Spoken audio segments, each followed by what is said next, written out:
जमीन का मालिक बनने का कागज और जमीन के राजस्व रिकॉर्ड में नाम दोनों दो चीज है, एक चीज नहीं है।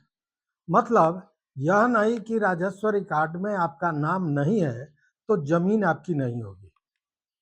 अब ये जो म्यूटेशन होता है, दाखिल खारिज, इसका रिकॉर्ड यह बताने में मदद करता है कि सरकार के राजस्व रिकॉर्ड में नाम किसका चल रहा है।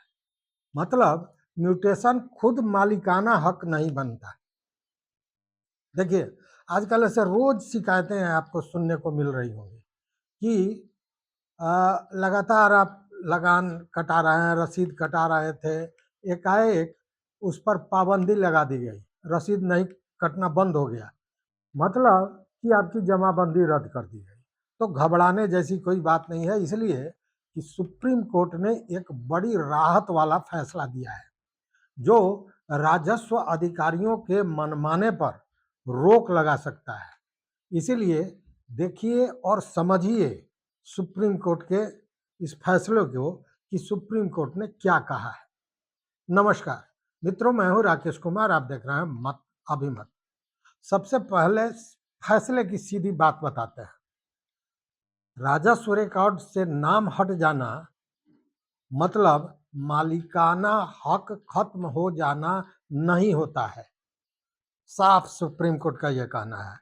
सुप्रीम कोर्ट ने कहा कि म्यूटेशन यानी राजस्व रिकॉर्ड में नाम चढ़ाना या हटाना अपने आप किसी व्यक्ति का मालिकाना हक पैदा या खत्म नहीं कर सकता है।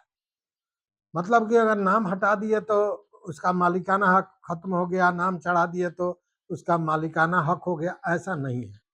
राजस्व रिकॉर्ड मुख्य रूप से सरकार के राजस्व संधारण, उसके दस्तावेजों का संधारण, फिस्कल का काम के लिए ही होता है। जमीन का असली मालिक कौन है, यह तय करने के लिए जो सेल डीड है, जो विरासत है, बंटवारा है, या कोई दूसरा पत्र है, कोर्ट का कोई आदेश है, या दूसरे जो भी दस्तावेज हैं, जो सबूत हैं, वह देखना होता है। यह मामला बहुत दिलचस्प था मित्रों। इंदौर के कनाडिया गांव की करीब 12.41 मतलब लगभग 12.5 एकड़ जमीन थी। जमीन भगवंत सिंह की थी और उनके दो बेटे थे, राम प्रसाद और वासुदेव। पिता की मृत्यु के बाद दोनों के नाम राजस्व रिकॉर्ड में आ गए। बाद में एक समय ऐसा आया जब राम प्रसाद का नाम राजस्व रिकॉर्ड से हटा दिया गया और जमीन वासुदेव तथा उसके बेटे के नाम से दर्ज हो गई। अब राम प्रसाद की मृत्यु 1992 में हो गई। उनके परिवार को बाद में पता चला कि रिकॉर्ड में उनका नाम नहीं है, तो उन्होंने जमीन में अपना हिस्सा मांगते हुए मुकदमा किया। विवाद का एक अहम हिस्सा यह था कि केवल राजस्व रिकॉर्ड से नाम हटने से कुछ राजस्व दस्तावेजों के आधार पर यह माना जा सकता है कि राम प्रसाद ने अपना मालिकाना हक छोड़ दिया था। मित्रों, मुख्य मुद्दा था रेवेन्यू म्यूटेशन एंट्री से क्या मालिकाना हक खत्म हो सकता है। मामला यही था। 20 अगस्त 2026 को अपने फैसले में माननीय न्यायमूर्ति संजय करोल और न्यायमूर्ति ऑगस्टिन जॉर्ज मसीह की जो पीठ थी, उन्होंने कहा कि किसी राजस्व अधिकारी का आदेश केवल रिकॉर्ड में एक व्यक्ति का नाम हटाकर और दूसरे का नाम डालकर यह साबित नहीं किया जा सकता है कि उसने अपना मालिकाना हक छोड़ दिया या मालिकाना हक छोड़ने का दस्तावेज या मालिकाना हक खत्म करने वाला हस्तांतरण हो गया है, ऐसा नहीं माना जा सकता है। मतलब कि नाम हटा दिए और दूसरे का नाम चढ़ा दिए और उसके बाद ये कह दिए कि भाई उन्होंने अपना मालिकाना हक छोड़ दिया है और इनको अब प्राप्त हो गया, मतलब ये हस्तांतरण हो गया, उनको मिल गया, ऐसा नहीं हो सकता है। अब इस मामले को जरा बिहार से हम जोड़ के देखते हैं। मित्रों, बिहार में जमीन मालिक के लिए इसका महत्व क्या है यह समझिए। मान लीजिए आपके पिताजी के नाम जमीन है, जमाबंदी पुरानी है और खतियान में नाम है, मतलब रजिस्ट्री, बंदोबस्ती, विरासत के दस्तावेज, ये सारे चीजें हैं। लेकिन किसी कारण से राजस्व रिकॉर्ड से उनका नाम हट गया। अब कोई दूसरा व्यक्ति कहता है कि देखिए, अब तो रिकॉर्ड में इनका नाम ही नहीं है, जमीन आपकी नहीं रही। सुप्रीम कोर्ट का फैसला यही कहता है कि सिर्फ इस आधार पर आपकी जमीन का मालिकाना हक खत्म नहीं किया जा सकता कि राजस्व रिकॉर्ड से आपका नाम हट गया है। यही इस फैसले की सबसे बड़ी राहत है।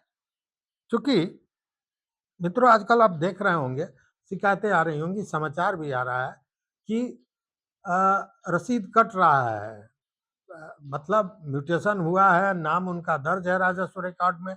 एकाएक सीओ के यहाँ से ये खबर आती है कि भाई अब आपका राजस्व जो लगान था वो नहीं लिया जाएगा, उस पर बैन लग गया।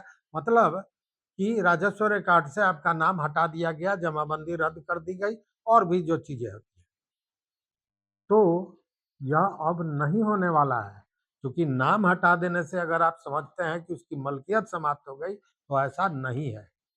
लेकिन यह एक बहुत बड़ी और बहुत जरूरी सावधानी यह है कि इसका मतलब यह बिल्कुल नहीं है कि जमीन का रिकॉर्ड ठीक कराने की जरूरत नहीं है।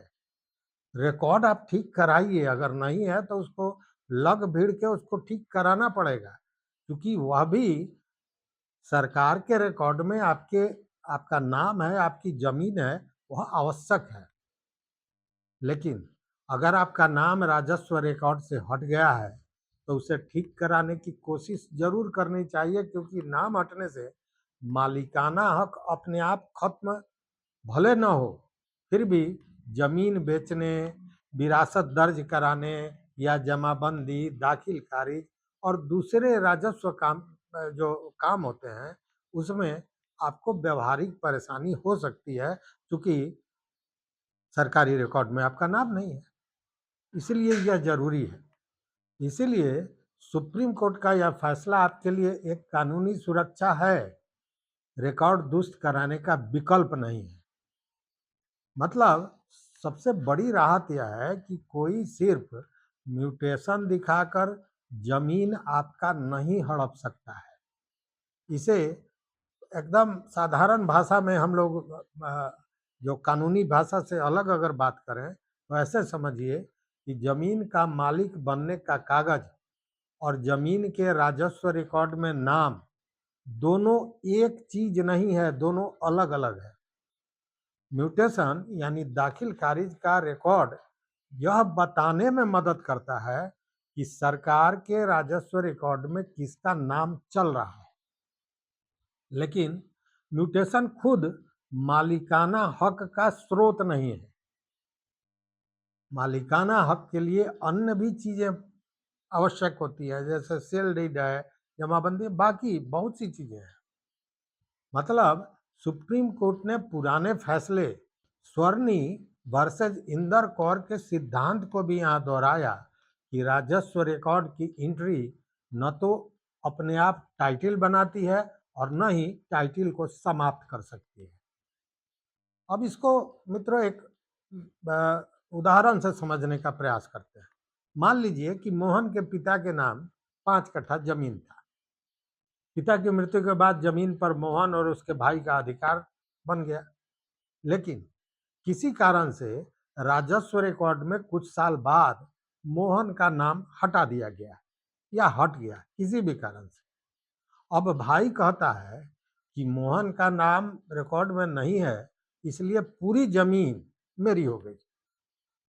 मोहन के पास अगर विरासत या पुराना खतियान या रजिस्ट्री का कागज या बंटवारा या दूसरा कोई दस्तावेज है, तो केवल राजस्व रिकॉर्ड के नाम गायब होने के कारण उसकी मलकियत का दावा समाप्त नहीं हो सकता।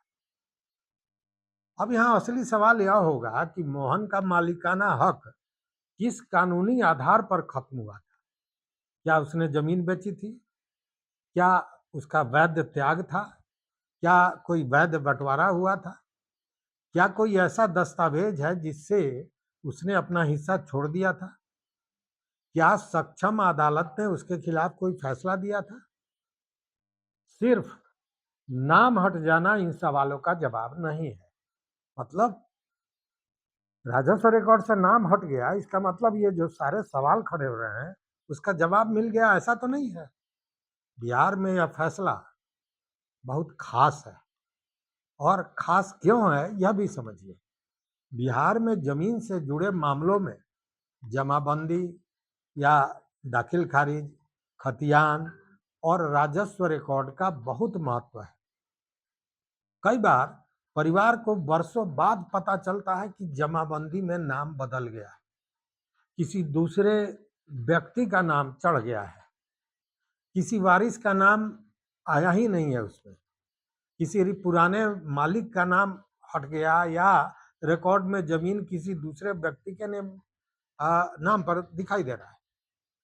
ऐसी स्थिति में सामने वाला व्यक्ति सिर्फ रिकॉर्ड दिखाकर यह दावा नहीं कर सकता है कि अब तुम मालिक नहीं हो। उसे अपने मालिकाना हक के लिए, उसके समर्थन के लिए वास्तविक कानूनी आधार भी दिखाना होगा, कानूनी दस्तावेज भी दिखाने होंगे। केवल राजस्व रिकॉर्ड से नाम हट जाना पर्याप्त नहीं होगा। और सरकार या राजस्व अधिकारियों के लिए भी यह एक बड़ा महत्वपूर्ण संदेश है। यह फैसला यह नहीं कहता है कि राजस्व अधिकारी नाम कभी बदल ही नहीं सकते। दाखिल खारिज और म्यूटेशन राजस्व प्रशासन का एक जरूरी हिस्सा है, लेकिन अगर किसी म्यूटेशन के आधार पर किसी व्यक्ति का मालिकाना हक खत्म होने का दावा किया जा रहा है तो केवल राजस्व एंट्री पर्याप्त नहीं होगा। सुप्रीम कोर्ट ने साफ कहा मित्रों कि राजस्व एंट्री को बाकी सबूतों के साथ देखा जाना चाहिए, साथ देखा जाना चाहिए, न कि केवल राजस्व एंट्री ही देखना है। और जमीन का असली टाइटिल सिविल कोर्ट तय कर सकता है। ये राजस्व पदाधिकारी नाम हटाकर या एक समरी डिसीजन ले लिए और जमाबंदी को रद्द कर दिए, बंद कर दिया, ऐसा नहीं कर सकते हैं। इसके लिए टाइटिल, असल टाइटिल चेक करने के लिए सिविल कोर्ट जाना पड़ सकता है और वही तय करेगा।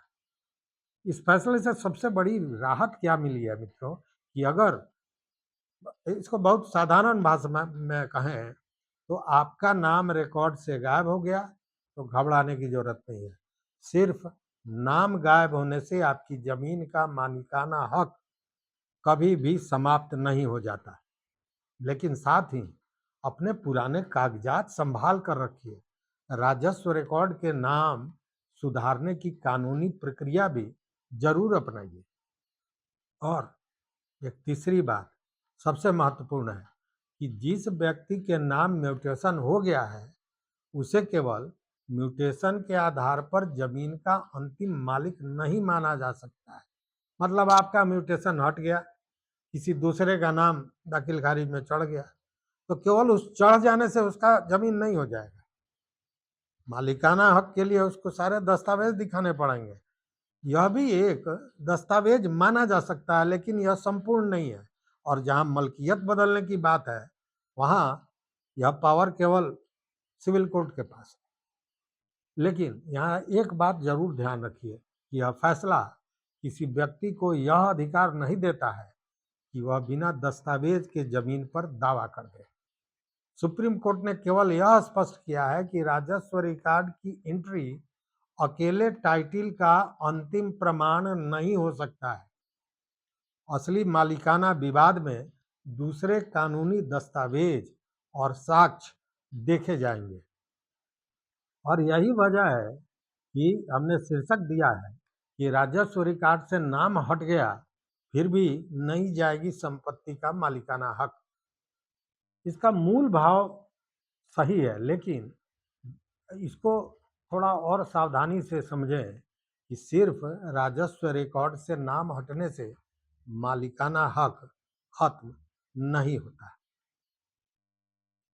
तो मित्रों, सुप्रीम कोर्ट का यह फैसला आज के दिन में बिहार के लोगों के लिए बहुत महत्वपूर्ण इसलिए बन जाता है कि रोज इस तरह की शिकायतें, इस तरह की बात आ रही हैं कि जमाबंदी रद्द कर दिया, या बहुत से ऐसे आपको मामले मिलेंगे जहां रसीद वर्षों से कट रहा है, एक बार रसीद काटना बंद कर दिया, मतलब रसीद काटना बंद कर दिया मतलब राजस्व रिकॉर्ड से नाम हटा दिया। तो इसके लिए घबराने की जरूरत नहीं है। यह फैसला बहुत बड़ा टूल है, बहुत बड़ा हथियार है आपके लिए। तो मित्रों, अगर ये वीडियो आप में दी गई जानकारी आपको अच्छी लगी तो लाइक कीजिए, शेयर कीजिए दोस्तों के साथ। अब तक चैनल को अगर आपने सब्सक्राइब नहीं किया है तो चैनल को सब्सक्राइब कर लीजिए। यहाँ तक साथ देने के लिए, यहाँ तक वीडियो देखने के लिए बहुत बहुत धन्यवाद। कोटि शाह आभार। जय हिंद।